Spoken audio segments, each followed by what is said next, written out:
18ാം ലോക്സഭാ തെരഞ്ഞെടുപ്പിലേക്ക് അടുത്തുകൊണ്ടിരിക്കുന്ന ഈ സന്ദർഭത്തിൽ ലോകത്തിലെ ഏറ്റവും വലിയ സൈനിക ശക്തിയുടെ അധിപൻ നമ്മുടെ പ്രിയങ്കരനായ പ്രതിരോധ മന്ത്രി രാജ്നാഥ് സിംഗ് ഏതാനും നിമിഷത്തിനുള്ളിൽ ഇവിടെ എത്തുകയാണ്. നിങ്ങളറിയുമോ, അദ്ദേഹം പ്രതിരോധ മന്ത്രിയായി വരുന്ന 2014 ഇന്ത്യയുടെ ഡിഫൻസ് എക്സ്പോർട്ട് കേവലം 4000 കോടിയായിരുന്നു. 10 കൊല്ലം കൊണ്ട്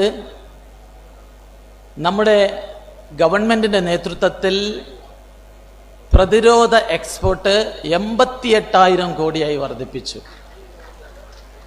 ഇന്ന് ഇന്ത്യ ലോകത്തിൻ്റെ മുമ്പിൽ ഒരു വലിയ സൈനിക ശക്തിയാണ്. ആ പ്രതിരോധ മന്ത്രിയെ നേരിട്ട് കാണാനും അദ്ദേഹത്തിൻ്റെ വാക്കുകൾ ശ്രവിക്കാനുമാണ് നാം ഇവിടെ കൂടിയിട്ടുള്ളത്. ഈ ലോക്സഭാ തെരഞ്ഞെടുപ്പിൻ്റെ ഏറ്റവും വലിയ പ്രത്യേകത, നമ്മുടെ രാജ്യത്ത് 10 കൊല്ലം ഭരണം നടത്തിയിട്ടുള്ള നരേന്ദ്രമോദി സർക്കാരിൻ്റെ ഒരു പെർഫോമൻസ് വിലയിരുത്തുന്ന ഒരു തെരഞ്ഞെടുപ്പായിരിക്കും. അതുകൊണ്ടാണ് രാഷ്ട്രീയ നിരീക്ഷകരും അതുപോലെ തന്നെ രാഷ്ട്രീയ പണ്ഡിതന്മാരും മാധ്യമ ഗവേഷകരും ഒക്കെ പറയുന്നത് മോദിജി ഒരു 400 സീറ്റിലധികം നേടി അധികാരത്തിൽ വരുമെന്നാണ്. അതിനുവേണ്ടി നമുക്ക് പ്രാർത്ഥിക്കാം, നമുക്ക് പ്രവർത്തിക്കാം എന്നാണ് ആമുഖമായി എനിക്ക് നിങ്ങളോട് പറയാനുള്ളത്. നമ്മുടെ കേരളത്തിൽ NDAയുടെ BJPയുടെ സ്ഥാനാർത്ഥി പട്ടിക പ്രഖ്യാപിച്ച ഉടനെ മുഴുവൻ ആളും കൈയടിച്ചു. നല്ല മിടുക്കന്മാരായിട്ടുള്ള സ്ഥാനാർത്ഥി, അനിൽ ആന്റണിയെ പോലെ നല്ല എഡ്യൂക്കേറ്റഡ് ആയിട്ടുള്ള സ്ഥാനാർത്ഥി. നിങ്ങളറിയോ, നമ്മുടെ മുഖ്യ ശത്രു കണ്ണൂരിലെ ഒരു ജയരാജൻ പറഞ്ഞു BJPയുടെ സ്ഥാനാർത്ഥികൾ കൊള്ളാവുന്നവന്മാരാണ്. നിങ്ങൾ നോക്കണം, നമ്മുടെ ശത്രുക്കൾ വരെ പറയാണ് നമ്മുടെ സ്ഥാനാർത്ഥികൾ കൊള്ളാവുന്നവരാണെന്ന്. ജയരാജൻ എന്ന് പറഞ്ഞാൽ നിങ്ങൾക്ക് മനസ്സിലായിട്ടുണ്ടോയെന്ന് എനിക്ക് അറിഞ്ഞുകൂടാ. അവിടെ കുറേ ജയരാജന്മാരുണ്ട്. വെട്ടുകൊണ്ട ജയരാജൻ, ശുംഭൻ ജയരാജൻ, ഇത് നമ്മുടെ തടിയൻ്റെ അവിടെ ജയരാജനാണ് ഈ ഡയലോഗ് അടിച്ചത്. ഈ ജയരാജന്മാർ പോലും അഭിനന്ദിക്കുന്ന വിധത്തിലേക്ക് നമ്മുടെ സ്ഥാനാർത്ഥി ലിസ്റ്റ്, കാസർകോട്ട് നമ്മുടെ അശ്വനി എന്ന് പറയുന്ന മിടുക്കി 7 ഭാഷകളുടെ നാടാണ്. 7 ഭാഷ സംസാരിക്കും കാസർകോട്ടുകാർ. 7 ഭാഷയും സംസാരിക്കുന്ന ഒരാളെയാണ് നമ്മുടെ ഒരു സ്ഥാനാർത്ഥിയാക്കിയിട്ടുള്ളത്. ഇങ്ങ് അനിൽ ആന്റണി മുതൽ അങ്ങോട്ട്, സുരേഷ് ഗോപി മുതൽ അങ്ങോട്ട്, ഏറ്റവും അവസാനം രാജീവ് ചന്ദ്രശേഖർ വരെ നല്ല മിടുക്കന്മാരായിട്ടുള്ള സ്ഥാനാർത്ഥികളാണ്. ഏറ്റവും അവസാനം രാഹുൽ ഗാന്ധിയെ വിറപ്പിക്കാൻ നമ്മുടെ കേന്ദ്ര നേതൃത്വം വയനാട്ടിൽ പാർട്ടിയുടെ അധ്യക്ഷൻ K. സുരേന്ദ്രൻ തന്നെ ഇറക്കിയതോടുകൂടി നമ്മുടെ പാനൽ അടിപൊളിയാണ് എന്നുള്ളതാണ് ജനങ്ങളൊക്കെ പറയുന്നത്. അപ്പോൾ തെരഞ്ഞെടുപ്പിൻ്റെ ഏറ്റവും പ്രധാനപ്പെട്ട സംഗതി സ്ഥാനാർത്ഥി നിർണയമാണ്.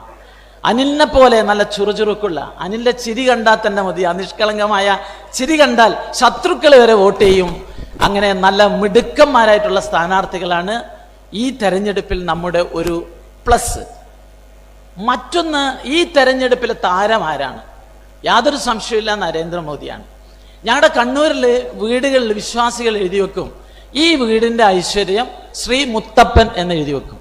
പ്രിയപ്പെട്ടവരെ, നമ്മുടെ പുണ്യഭാരതത്തിൻ്റെ ഐശ്വര്യം, നമ്മുടെ പ്രസ്ഥാനത്തിൻ്റെ ഐശ്വര്യം മഹാനായ വിശ്വവിഖ്യാതനായ നരേന്ദ്രമോദിയാണ്. നരേന്ദ്രമോദി എന്തുകൊണ്ട് ജനങ്ങളുടെ മനസ്സ് കീഴടക്കിയെന്ന് പറഞ്ഞാൽ പ്രധാനപ്പെട്ട കാരണം അദ്ദേഹത്തിൻ്റെ അഴിമതി വിരുദ്ധ നിലപാടാണ്. പ്രത്യേകിച്ച് ചെറുപ്പക്കാർക്ക് നിങ്ങൾ ഇൻസ്റ്റാഗ്രാമൊക്കെ ചെക്ക് ചെയ്താൽ മതി. നരേന്ദ്രമോദിയുടെ ഏറ്റവും വലിയ ഫോളോവേഴ്സ് യങ്സ്റ്റേഴ്സ് ആണ്. ലോകത്തിൽ ഏറ്റവും കൂടുതൽ ഇൻസ്റ്റാഗ്രാം ഫോളോവേഴ്സ് ഉള്ള നേതാക്കളിൽ ഒരാളാണ് നരേന്ദ്രമോദി. നരേന്ദ്രമോദിയുടെ ഏറ്റവും വലിയ പ്രത്യേകത അഴിമതി വിരുദ്ധ നിലപാടാണ്. ഇന്നലെ അദ്ദേഹം ഏറ്റവും അവസാനം പ്രസംഗിച്ചത് അഴിമതിക്കാരുടെ ഒരു വിട്ടുവീഴ്ച ഇല്ല എന്നാണ് പ്രസംഗിച്ചത്. ഏറ്റവും അവസാനം ഡൽഹി മുഖ്യമന്ത്രി അരവിന്ദ് കെജ്രിവാൾ അദ്ദേഹം തിഹാർ ജയിലിൽ നിന്ന് ഇപ്പോൾ ഗോതമ്പ് ഉണ്ട തിന്നുകൊണ്ടിരിക്കുകയാണ്. അരവിന്ദ് കെജ്രിവാൾ അകത്തായപ്പോൾ കേരളത്തിൽ ഒരാൾക്ക് ഉറക്കം കിട്ടുന്നില്ല. നമ്മുടെ സാക്ഷാൽ മുഖ്യമന്ത്രി പിണറായി വിജയൻ ഉറക്കില്ല. രാത്രി കെട്ടിയോള് കമലയെടുത്തി വീശിക്കൊടുത്തിട്ടും ഉറക്ക് കിട്ടുന്നില്ല എന്നാണ് ക്ലിഫ് ഹൗസിൽ നിന്ന് കേൾക്കുന്ന വാർത്ത. നിങ്ങൾ മനസ്സിലാക്കണം, അരവിന്ദ് കെജ്രിവാൾ നടത്തിയിട്ടുള്ള അഴിമതിയുടെ ഒരു ആഴം അത് ചില്ലറയല്ല. നമ്മളിൽ പലരുടെയും ധാരണ കെജ്രിവാൾ എന്ന് പറയുന്ന മനുഷ്യൻ തുടക്കത്തിൽ ഈ നാട്ടിലെ അഴിമതി വിരുദ്ധ പ്രസ്ഥാനങ്ങൾക്കെല്ലാം ആവേശമായി അണ്ണാ ഹസാരെയോടൊപ്പം വന്നതാണ്. പക്ഷെ നിങ്ങളറിയോ, അധികാരം മനുഷ്യനെ പെട്ടെന്ന് ദുഷിപ്പിക്കും എന്ന് കേട്ടിട്ടുണ്ട്. അതുപോലെ പെട്ടെന്ന് ദുഷിച്ചു പോയ ഒരു ചെറുപ്പക്കാരനാണ് അരവിന്ദ് കെജ്രിവാൾ. അദ്ദേഹം നടത്തിയിട്ടുള്ള അഴിമതിയുടെ ആഴം 8,000 കോടി റുപ്യാണ്. എന്താ ചെയ്തെന്നറിയോ? ഡൽഹിയിൽ അതിനു മുമ്പുള്ള മദ്യനയ അനുസരിച്ച് വർഷത്തിൽ 34 ദിവസം കള്ള് കിട്ടൂല, മദ്യഷോപ്പിന് അവധിയാണ്. ആ 34 ദിവസം അവധി അദ്ദേഹം 3 ദിവസമായി വെട്ടിക്കുറച്ചു. എങ്ങനെയുണ്ട് കാശുണ്ടാക്കാനുള്ള ടെക്നിക്ക്? അവിടെ 21 വയസ്സുള്ളവർക്കേ മദ്യം കിട്ടൂ, അത് 18 വയസ്സാക്കി. ഡൽഹിയിൽ രാത്രി 3 മണി വരെ മദ്യം കിട്ടൂ, അത് 11 മണി വരെ മദ്യം കിട്ടൂ, അത് രാത്രി 3 മണി വരെ. അങ്ങനെ 8,000 കോടിയുടെ അഴിമതി നടത്തി കയ്യോടെ പിടിക്കപ്പെട്ട് ഇദ്ദേഹത്തെ ചോദ്യം ചെയ്ത് നേരെ തിഹാർ ജയിലിൽ കൊണ്ടുപോയി. കേരളത്തിലെ മാധ്യമങ്ങൾ റിപ്പോർട്ട് ചെയ്യാത്ത ഒരു രസകരമായ സംഭവം തിഹാർ ജയിലിൽ അരവിന്ദ് കെജ്രിവാൾ വന്നപ്പോൾ ഉണ്ടായി. നല്ല രസകരമാണ്, പത്തനംതിട്ടക്കാർക്കൊക്കെ സന്തോഷമാവും. പക്ഷെ മനോരമയും അതുപോലെ തന്നെ മാതൃഭൂമിയും നമ്മുടെ ഏഷ്യാനെറ്റ് ഒന്നും അത് റിപ്പോർട്ട് ചെയ്തില്ല. എന്താ സംഭവം എന്നറിയോ? അരവിന്ദ് കെജ്രിവാൾ തിഹാർ ജയിലിലേക്ക് കടന്നു വരുമ്പോൾ 2 കുണ്ടന്മാർ, 2 ചെറുപ്പക്കാർ അദ്ദേഹത്തെ സ്വീകരിച്ചത് സലാം ചൊല്ലിയിട്ടാണ്. എങ്ങനെയാ സ്വീകരിച്ചെന്നറിയാ? അസ്സലാമു അലൈക്കും അരവിന്ദ് കെജ്രിവാൾ. കെജ്രിവാൾ ആകെ മിഴിച്ചു നിൽക്കുകയാണ്. ആ 2 ചെറുപ്പക്കാർ ആരാണെന്ന് ചോദിച്ചാൽ ഈ രാജ്യത്തെ ആഭ്യന്തരമന്ത്രി ആണൊരുത്തൻ ഇവിടെ നിന്ന് പൊക്കിക്കൊണ്ടുപോയ 2 പോപ്പുലർ ഫ്രണ്ട് കുണ്ടന്മാരായിരുന്നു സലാം ചൊല്ലി ഈ അഴിമതി വീരനെ സ്വീകരിച്ചിട്ടുള്ളത്. പ്രിയപ്പെട്ടവരെ, അഴിമതി വീരന്മാരും തീവ്രവാദികളെയും ഒരേ സെല്ലിലടച്ച നേതാവാണ് നരേന്ദ്രമോദി എന്ന് അഭിമാനത്തോടു കൂടി പറയാൻ ആഗ്രഹിക്കുന്നു. വളരെ കൃത്യമാണ്. ഇന്ത്യൻ രാഷ്ട്ര ശരീരത്തിലെ ഏറ്റവും വലിയ പ്രശ്നം ക്യാൻസർ അഴിമതിയായിരുന്നു. ആ അഴിമതി നിർമാർജനം ചെയ്യാൻ നമ്മുടെ രാജ്യത്ത് ആധുനിക കാലത്തൊരു വലിയ ഭീഷണി തീവ്രവാദമാണ്, ജിഹാദികളാണ്. അവരെ പിടിച്ചു കെട്ടാൻ പ്രിയപ്പെട്ടവരെ, അഴിമതിവാദികളെയും തീവ്രവാദികളെയും ഉന്മൂലനം ചെയ്യാൻ സർവശക്തൻ ദൈവം തമ്പുരാൻ ഈ ഭൂമിയിലേക്ക് പറഞ്ഞയച്ച രാഷ്ട്രീയ അവതാരമാണ് നരേന്ദ്രമോദി എന്ന് അഭിമാനത്തോടു കൂടി പറയാൻ ഞാൻ ആഗ്രഹിക്കുകയാണ്. അപ്പൊ അരവിന്ദ് കെജ്രിവാൾ ഇപ്പോൾ ജയിലിലാണ്. ജയിലിലെത്തിയപ്പോൾ ഒരു വലിയ സംഭവം ഉണ്ടായി. അരവിന്ദ് കെജ്രിവാളിനോടുള്ള എല്ലാ അഭിപ്രായവും, അദ്ദേഹത്തെ സ്നേഹിക്കുന്നവർ മുഴുവൻ അദ്ദേഹത്തിന് ശത്രുക്കളായി. നമ്മുടെ നാട്ടിലെ ഇന്ദിരാഗാന്ധിയെ സ്നേഹിക്കുന്ന നല്ല കോൺഗ്രസ്സുകാർ പോലും ഇപ്പോൾ അരവിന്ദ് കെജ്രിവാളിനെ ശത്രുവായി പ്രഖ്യാപിച്ചിരിക്കുന്നു. എന്താ സംഭവം എന്നറിയോ? അങ്ങ് കനഡയിൽ നിന്ന് ഒരാള് അരവിന്ദ് കെജ്രിവാളിനെതിരെ ഗുരുതരമായ ആരോപണം ഉന്നയിച്ചിരിക്കുന്നു. ആരാണ്? ഖലിസ്ഥാൻ തീവ്രവാദികളുടെ നേതാവ് ഗുർപന്ത് സിംഗ് പന്ന എന്ന് പറയുന്ന ഒരു പന്നയുണ്ട്. ആ പന്ന അവിടെ നിന്ന് പ്രഖ്യാപിച്ചത് 130 കോടി എന്റെ കാശ് അടിച്ചു മാറ്റിയവനാണ് ഈ അരവിന്ദ് കെജ്രിവാൾ. ആരാണെന്നറിയോ? ഖലിസ്ഥാൻ തീവ്രവാദികളുടെ നേതാവാണ്, ഇന്ത്യയുടെ ശത്രുവാണ്. ഖലിസ്ഥാൻ തീവ്രവാദികളുടെ നേതാവിന് നിന്ന് 130 കോടി രൂപ വാങ്ങിച്ചത് എന്തിനാണെന്നറിയോ? പഞ്ചാബിലെ ജയിലിലുള്ള ഖലിസ്ഥാൻ തീവ്രവാദികളെ തുറന്നുവിടാൻ. രാജ്യദ്രോഹിയാണ് കെജ്രിവാൾ, ഖലിസ്ഥാൻവാദികളുടെ ഏജന്റാണ്. പ്രിയപ്പെട്ടവരെ, പത്തനംതിട്ടയിൽ ദൂരെ മാറി നിന്ന് എന്റെ പ്രസംഗം കേൾക്കുന്ന കോൺഗ്രസ്സുകാരാ, ആന്റണി ഇന്ദിരാഗാന്ധിയെ കൊലപ്പെടുത്തിയ ഖലിസ്ഥാൻ തീവ്രവാദികളുടെ ഏജന്റാണ് അരവിന്ദ് കെജ്രിവാൾ. ഇന്ദിരാഗാന്ധിയെ സ്നേഹിക്കുന്നവരുടെ വോട്ട് പോലും ആന്റണി നിങ്ങൾക്ക് കിട്ടില്ല. നിങ്ങൾ അരവിന്ദ് കെജ്രിവാളിന്റെ മുന്നണിയിലാണ്. രാജ്യദ്രോഹിയാണ് ഇയാൾ, CIAയുടെ ഏജന്റാണ് ഇയാൾ, ഖലിസ്ഥാൻവാദിയുടെ ഏജന്റാണ് ഇയാൾ. രാജ്യം കണ്ട ഏറ്റവും വലിയ അഴിമതിക്കാരിൽ ഒരാളാണ്. ആ അഴിമതിക്കാരനെ പിടിച്ച് അകത്തിട്ടിരിക്കുന്നു. ഇവരെന്താ പറയുന്നത്? CBIയെയും EDയെയും ഞങ്ങൾ ഉപയോഗിക്കുന്നു. ഞാൻ ചോദിക്കട്ടെ, CBIയും ED ഉണ്ടാക്കിയത് മഹാനായ അംബേദ്കർ ആണ്, ഇന്ത്യൻ ഭരണഘടനയാണ്. നമ്മുടെ നാട്ടിൽ ഈ CBI എത്ര മുഖ്യമന്ത്രിമാരെ ജയിലിലിട്ടിട്ടുണ്ട്? ലാലു പ്രസാദ് യാദവിനെ ജയിലിലിട്ടത് നരേന്ദ്രമോദിയുടെ കാലത്താണ്. നമ്മുടെ തമിഴ്നാട്ടിലെ മുഖ്യമന്ത്രി കരുണാനിധിയുടെ മകൾ കനിമൊഴിയെയും അതുപോലെ തന്നെ പഴയ IT മന്ത്രി രാജയെയും ജയിലിലിട്ടത് ഈ ഇഡിയും CBIയും അന്വേഷിച്ച് ജയിലിലിട്ടത് നരേന്ദ്രമോദിയുടെ കാലത്താണോ? അല്ല. പക്ഷെ നരേന്ദ്രമോദിയുടെ കാലത്തെ അന്വേഷണത്തിന്റെ പ്രത്യേകത വളരെ സത്യസന്ധമാണ്, വളരെ പ്രൊഫഷണലാണ്. എന്റെ പ്രസംഗം കേൾക്കുന്ന പല പ്രവർത്തകരുടെയും മനസ്സിലുണ്ട്, നമ്മുടെ നാട്ടിലെ കണ്ടാംഗ്രസ്സുകാർ വരെ പറയും, എന്താ നിങ്ങൾ പിണറായിനെ പിടിക്കാത്തേന്ന്. എടോ കോൺഗ്രസ്സേ, നിന്റെ പാർട്ടിയിലെ ഏറ്റവും വലിയ അഴിമതിക്കാരൻ ചിദംബരത്തെ പിടിച്ച് തീഹാർ ജയിലിടാൻ ഞങ്ങൾക്ക് 6-7 വർഷം വേണ്ടി വന്നു. അതിനേക്കാൾ ചുരുങ്ങിയ സമയം കൊണ്ട് ഈ പിണറായി വിജയൻ എന്ന് പറയുന്ന മാസപ്പടിക്കാരനും കുടുംബവും അകത്താകുന്ന കാലം വിദൂരമല്ല എന്ന് ഉറച്ചു വിശ്വസിക്കുന്ന ഒരു പൊതുപ്രവർത്തകനാണ് ഞാൻ. കാരണം വളരെ പ്രൊഫഷണലായിട്ടാണ് അന്വേഷണം. ആ പ്രൊഫഷണലായിട്ടുള്ള അന്വേഷണത്തിൽ കുറച്ച് സമയമെടുക്കും. ക്ഷമിക്ക്. ഞാൻ പറഞ്ഞല്ലോ, പിണറായിക്ക് ഇപ്പൊ ഉറക്കം കിട്ടുന്നില്ല. പിണറായി വിജയന്റെ കെട്ടിയോള് വീശിക്കൊടുത്തിട്ടും ഉറക്കം കിട്ടുന്നില്ല. മിസ്റ്റർ പിണറായി, നിങ്ങൾ കേരളത്തിലെ മുസ്ലിം തീവ്ര ഗ്രൂപ്പുകളുടെ കയ്യടിമാകാൻ നിങ്ങൾ മുക്കിന് ഇപ്പോൾ സംഘടിപ്പിക്കുന്നത് പൗരത്വ സംരക്ഷണ റാലിയാണ്. മിസ്റ്റർ പിണറായി, നിങ്ങൾ സംഘടിപ്പിക്കേണ്ടത് പൗരത്വ സംരക്ഷണ റാലിയല്ല, പുത്രി സംരക്ഷണ റാലിയാണ്. കരിമണൽ കർത്തയെ ചോദ്യം ചെയ്ത് കഴിഞ്ഞിരിക്കുന്നു. നിങ്ങളുടെ മകളെയും ചോദ്യം ചെയ്യാൻ പോകുന്നു. മാസപ്പടിക്കാരെ ഒന്നും ഞങ്ങൾ വെറുതെ വിടില്ല. സഖാക്കളെ, നിങ്ങൾക്കൊപ്പം മാസപ്പടി കേസിൽ കുടുങ്ങാൻ കോൺഗ്രസ്സുകാരുമുണ്ട്. നിങ്ങൾ വിഷമിക്കണ്ട. ഈ ഇന്ത്യ മുന്നണിയെ രണ്ടിനെയും ആ കേസിൽ കുടുക്കാൻ പറ്റുന്ന കൃത്യമായ അന്വേഷണം നടന്നുകൊണ്ടിരിക്കുന്നു എന്നുള്ളതാണ് യാഥാർത്ഥ്യം. അതുകൊണ്ട് പ്രിയപ്പെട്ടവരെ, നരേന്ദ്രമോദി നമ്മുടെ യുവാക്കളുടെ, നമ്മുടെ പുതിയ തലമുറയുടെ, ന്യൂ ജനറേഷന്റെ ഹരമായി മാറാൻ കാരണം നമ്മുടെ നാട്ടിലെ അഴിമതി വിരുദ്ധ നിലപാടാണ്. നിങ്ങൾ നോക്കൂ, അഴിമതി വിരുദ്ധ നിലപാടിന്റെ ഭാഗമാണ് അദ്ദേഹം.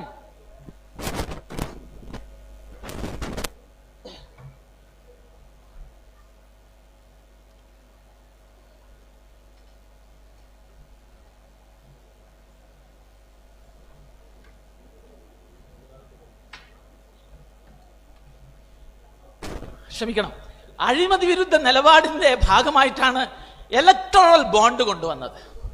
എന്താ ഇലക്ടറൽ ബോണ്ട്? നമ്മുടെ ഇലക്ഷനിലെ ഏറ്റവും വലിയ പ്രശ്നം കള്ളപ്പണമായിരുന്നു.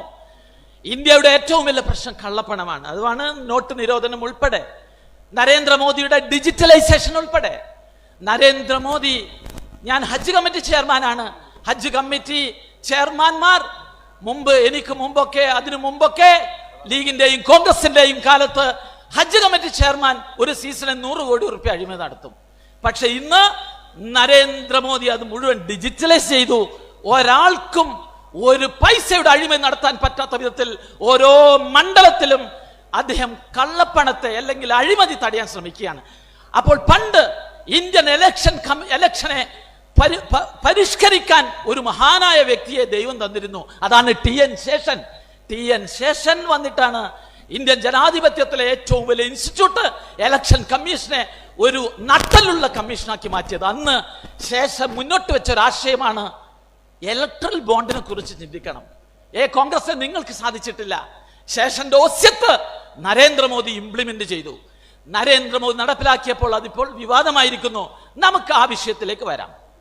എന്താണ് ഇവിടെ പറയുന്നത്? എന്താണ്? BJPക്ക് കൂടുതൽ പണം കിട്ടിയിരിക്കുന്നു, മുതലാളിമാരെല്ലാം BJPക്ക് കൊടുത്തിരിക്കുന്നു എന്നൊക്കെയാണ് ഇവിടെ പ്രചരണം. പക്ഷെ നിങ്ങൾ മനസ്സിലാക്കണം, ആകെ 3000 കമ്പനികളാണ് കൊടുത്തത്. ആകെ കിട്ടിയത് 20,000 കോടിയാണ്. BJPക്ക് കിട്ടിയത് 6000 കോടിയാണ്. ഏറ്റവും കൂടുതൽ കിട്ടിയത് 14,000 കോടി. മണ്ണിനും പുണ്ണാക്കിനും കൊള്ളാത്ത ഈ ഇന്ത്യ മുന്നണിക്ക് 14,000 കോടി കിട്ടിയിരിക്കുന്നു എന്ന് നമ്മൾ മനസ്സിലാക്കണം. രാഹുൽ ഗാന്ധിക്ക് ഒരു 1500 കോടി കിട്ടിയിട്ടുണ്ട്. നമ്മുടെ മമതാ ബാനർജിക്ക് 1200 കോടി കിട്ടിയിട്ടുണ്ട്. DMKക്ക് 650 കോടി കിട്ടിയിട്ടുണ്ട്. നിങ്ങളെ കണക്ക് പരിശോധിച്ചോളൂ.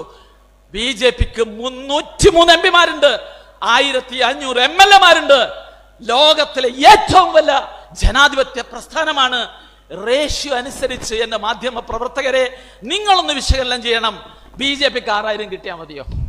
BJPക്ക് അതിനേക്കാൾ കൂടുതൽ കിട്ടാൻ അർഹതയുണ്ട്. ഞങ്ങളിപ്പോൾ 450ഓളം സീറ്റുകളിൽ മത്സരിക്കുന്ന പാർട്ടിയാണ്. കോൺഗ്രസ് മത്സരിക്കുന്ന 200 താഴെ സീറ്റിലാണ്. യഥാർത്ഥത്തിൽ ഇലക്ട്രൽ ബോണ്ട് എന്ന് പറഞ്ഞാൽ പണ്ട് ചാക്ക് കെട്ടി പണം കൊണ്ട് കൊടുക്കും. എന്തായിരുന്നു കോൺഗ്രസിന്റെ സ്ഥിതി? കോൺഗ്രസ് പാർട്ടിക്ക് 10 ലക്ഷം ഒരാൾ കൊടുത്താൽ ആന്റണി അതിൽ നിന്ന് 2 ലക്ഷം പാർട്ടിക്ക് കൊടുത്ത് 8 ലക്ഷം പോക്കറ്റിലാക്കുന്ന പരിപാടിയായിരുന്നു കോൺഗ്രസിന്റെ ഫണ്ട് പിരിവ്. എന്നാൽ ഇന്ന് അത് പറ്റത്തില്ല, കൃത്യമായി ബാങ്ക് വഴിയായി. സത്യത്തിൽ എന്റെ രാഹുൽ ഗാന്ധി എന്റെ പാർട്ടിനെ രക്ഷിക്കാൻ, എന്റെ പാർട്ടിയിലെ കള്ളന്മാരുടെ കയ്യിൽ നിന്ന്, കൊള്ള സംഘത്തിൽ നിന്ന് എന്റെ പാർട്ടിനെ രക്ഷിക്കാനാണ് മോദിജി ഈ പരിപാടി കൊണ്ടുവന്നത്. പക്ഷേ അത് മനസ്സിലാക്കാനുള്ള ബുദ്ധിയും വിവേകവും തനിക്കില്ല. എന്റെ ഉമ്മ പറഞ്ഞതുപോലെ ഈ രാഹുൽ ഗാന്ധി ഒരു കടിഞ്ഞി പൊട്ടനാണ്. നിങ്ങൾ മനസ്സിലാക്കണം, ഇലക്ടറൽ ബോണ്ട് എന്ന് പറയുന്നത് എല്ലാ രാഷ്ട്രീയ പാർട്ടിക്കും ബാങ്ക് വഴി പൈസ കിട്ടുകയാണ്. ബാങ്ക് വഴി പൈസ കിട്ടിയത് നോക്കിയാൽ നിങ്ങൾ മനസ്സിലാക്കാൻ സാധിക്കും. ഏറ്റവും മോശം കമ്പനികൾ കൊടുത്തതല്ല ഇന്ത്യ മുന്നണിക്കാണ്. നമ്മുടെ EP ജയരാജന്റെ, തടിയന്റെ അവിടെ ജയരാജന്റെ ഒരു ഫ്രണ്ട് ഉണ്ട്, നമ്മുടെ DMKക്ക് സംഭാവന കൊടുത്ത നമ്മുടെ ലോട്ടറി മാഫിയ സാന്റിയാഗോ മാർട്ടിൻ DMKക്ക് കൊടുത്തത് 550 കോടിയാണ്. അതിൽ 50 കോടി പിണറായി വിജയന് കിട്ടിയിട്ടുണ്ട് എന്നാണ് വിവരം. 50 കോടി പിണറായി വിജയന് കിട്ടിയിട്ടുണ്ട്. ഈ സാന്റിയാഗോ മാർട്ടിൻ പണ്ട് അയാളിൽ നിന്ന് ദേശാഭിമാനിക്ക് വേണ്ടി 2 കോടി വാങ്ങിയ പാർട്ടിയാ CPM. അങ്ങനെയുള്ള ആളൊന്നും ഞങ്ങൾക്ക് സംഭാവന തന്നിട്ടില്ല. എല്ലാ കള്ളന്മാരും അപ്പുറത്താ കൊടുത്തിട്ടുള്ളത്. പക്ഷേ നരേന്ദ്രമോദി ജനങ്ങളുടെ പക്ഷത്ത് നിന്ന് സംസാരിക്കുന്നു. വളരെ ആത്മാർത്ഥമാണ് നോട്ട് നിരോധനം, ഡിജിറ്റൽ ഇന്ത്യ വളരെ ആത്മാർത്ഥമാണ്, ഈ ഇലക്ട്രൽ ബോണ്ട് വളരെ ആത്മാർത്ഥമാണ്. നമ്മുടെ രാഷ്ട്ര ശരീരത്തിലെ അഴിമതി തുടച്ചു നീക്കാനാണ് എന്റെ ശ്രമം എന്ന് പറഞ്ഞു. ഇപ്പോഴാണ് കോൺഗ്രസ്സുകാർ പുതിയൊരു വിഷയം അറിയുന്നത്. വിഷയം എന്താ പറയുന്നത് വെച്ചാൽ അവർ പറയുന്നു, ഞങ്ങളെ കോൺഗ്രസിന്റെ അക്കൗണ്ട് നെഹ്റു കുടുംബത്തിന്റെ, അവരുടെ കുടുംബത്തിന്റെ അക്കൗണ്ടാ, ആ കുടുംബത്തിന്റെ അക്കൗണ്ട് ഫ്രീസ് ചെയ്തിരിക്കുന്നു, മരവിച്ചിരിക്കുന്നു. അത് സത്യത്തിൽ ഒരു IT ഡിപ്പാർട്ട്മെന്റിന്റെ പ്രശ്നമാണ്. രാഷ്ട്രീയ പാർട്ടികൾ ടാക്സ് കൊടുക്കണ്ട, പക്ഷെ രാഷ്ട്രീയ പാർട്ടികൾ കണക്ക് ബോധിപ്പിക്കണം. കണക്ക് ബോധിപ്പിക്കാത്തത് കൊണ്ട് പറ്റിയ ഒരു തടസ്സമാണ്. അപ്പോഴാണ് രാഹുൽ ഗാന്ധി പുതിയൊരു ആഹ്വാനം CPMന്റെ കൂടെ കൂടി. CPMന്റെ എല്ലാ ഗുണങ്ങളും രാഹുൽ ഗാന്ധിക്കും KC വേണുഗോപാലിനും കിട്ടിക്കൊണ്ടിരിക്കുകയാണ്. ഇപ്പോ കോൺഗ്രസ്സുകാർ സഖാക്കളെ പോലെ ബക്കറ്റ് പിരിവായിട്ട് ഇറങ്ങിയിരിക്കുകയാണ്. എന്റെ കോൺഗ്രസ്സേ, നിങ്ങൾക്ക് ജനങ്ങൾ കാശ് തരില്ല. 60 കൊല്ലം ഇന്ത്യ ഭരിച്ച് കട്ടുമുടിച്ച കോൺഗ്രസ്, നിങ്ങളുടെ അഴിമതിയുടെ ആഴം മനസ്സിലാക്കാൻ വേണ്ടി ഞാൻ ചെറിയൊരു എക്സാമ്പിൾ പറയാം. 60 കൊല്ലം ഇന്ത്യ ഭരിച്ച കോൺഗ്രസിന്, 100 വർഷം പിന്നിടുന്ന കോൺഗ്രസിന്, ഇന്ത്യയിലെ ഏറ്റവും വലിയ പാർട്ടി എന്ന് അഭിമാനിക്കുന്ന കോൺഗ്രസിന് ഡൽഹിയിൽ ഒരു പാർട്ടി ഓഫീസ് വരെയില്ല. ഡൽഹിയിൽ AICCക്ക് ഒരു സ്വന്തമായി പാർട്ടി ഓഫീസിൽ അവിടെ ഇരിക്കുന്നത് ഒരു MPന്റെ ബംഗ്ലാവിലാണ് KC വേണുഗോപാൽ ഇരിക്കുന്നത്. ഒരു MPന്റെ ബംഗ്ലാവിലാണ് അനിൽ ആന്റണിക്ക് കൃത്യമായിട്ട് അറിയാം. ഒരു കുടുസുമുറിയിലാണ് രാഹുൽ ഗാന്ധി ഇരിക്കുന്നത്. സ്വന്തമായി ഒരു പാർട്ടി ഓഫീസ് പോലും അവർക്കില്ല. എന്നാൽ നിങ്ങൾ അറിയുമോ, ആഭ്യന്തര മന്ത്രിയായിരുന്ന, പ്രതിരോധ മന്ത്രിയായിരുന്ന ചിദംബരം, ആ ചിദംബരത്തിന് യൂറോപ്പിൽ ഫാം ഹൗസ് ഉണ്ട്. ആ ഫാം ഹൗസിന്റെ വില 10,000 കോടി രൂപയാണ്. നമ്മുടെ പ്രിയ രാഹുൽ ഗാന്ധിയുടെ പുതിയാപ്പളിനെ നിങ്ങൾക്കറിയോ? രാഹുൽ ഗാന്ധിന്റെ സിസ്റ്റർ നിങ്ങൾക്കറിയാം, പ്രിയങ്ക ഗാന്ധിയുടെ കെട്ടിയവന്റെ പേര് റോബർട്ട് വദ്രക്ക് കൊട്ടാര സദൃശമായ 1 ഡസൻ ഫ്ലാറ്റുകൾ ഇംഗ്ലണ്ടിലുണ്ട്. ഇന്നത്തെ മാർക്കറ്റ് വിലയനുസരിച്ച് 25,000 കോടി വിലമതിക്കും. സോണിയാഗാന്ധിയും കോൺഗ്രസും ഇവിടുത്തെ ഫണ്ടൊക്കെ കട്ടുമുടിച്ച് ഇങ്ങ് വിദേശത്ത് ഇൻവെസ്റ്റ് ചെയ്തിരിക്കുന്നു. എന്നിട്ട് KC വേണുഗോപാൽ കോൺഗ്രസ്സുകാരോട് പറയാണ്, ഞങ്ങളുടെ കയ്യിൽ കാശ് കുറവാണ്, മുണ്ട് മുറുക്കിയെടുത്തോ. എന്റെ KC വേണുഗോപാല, ഈ തെരഞ്ഞെടുപ്പ് കഴിയുന്നതോടുകൂടി കോൺഗ്രസ്സുകാർക്ക് മുറുക്കി ഉടുക്കാൻ അരക്ക് മുണ്ട് പോലും ഉണ്ടാവില്ല. കോൺഗ്രസ് അത്ര ദയനീയമാണ് നിങ്ങളുടെ സ്ഥിതി. അഴിമതിക്കെതിരായിട്ടുള്ള ശക്തമായ നിലപാട് സ്വീകരിച്ച നേതാവാണ് നരേന്ദ്രമോദി. ആ നരേന്ദ്രമോദിയെ സർവശക്തൻ ഭൂമിയിലേക്ക് അയച്ചത് അഴിമതി തുടച്ചു നീക്കാൻ വന്ന ഒരു രാഷ്ട്രീയ അവതാരമാണ് നരേന്ദ്രമോദി. നിങ്ങൾ പോളിംഗ് ബൂത്തിൽ ചെന്ന് നരേന്ദ്രമോദിയെ മനസ്സിൽ ധ്യാനിച്ച്, പ്രിയപ്പെട്ട ദേശസ്നേഹികളെ, വികസനത്തിന്റെ ചിഹ്നമായ താമര അടയാളത്തിൽ വോട്ട് ചെയ്യണമെന്നാണ് എനിക്ക് അഭ്യർത്ഥിക്കാനുള്ളത്.